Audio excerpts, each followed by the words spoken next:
Hello guys! Guys, gusto ko lang i-share sa inyo yung mga bulaklak ni wifey dito sa garden namin.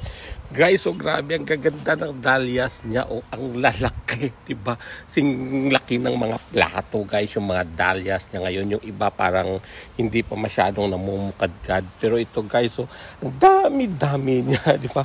Parang napakaagaw atensyon lang niya dito sa isang corner na ito. Diba? Yun, guys, so ang gaganda niya. Oh. Diba? Yan guys, gusto ko lang i-share sa inyo yung mga dahlias niya guys. Diba? Ang dami oh. Diba lalo dito sa area na ito. Diba? Dito naman guys sa side na ito yung mga apples, ang daming bunga guys, malapit na siyang i-harvest oh. Ang lalaki niya.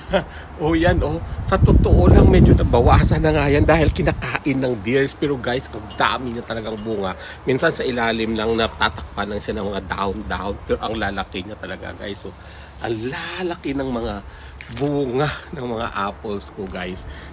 See guys, yan ang una kong itinanim dito nung pumunta ako dito sa Canada guys. Ngayon aanihin ko na siya. Kaya lesson learned guys, pag merong itinanim may magandang tanawin at may aanihin.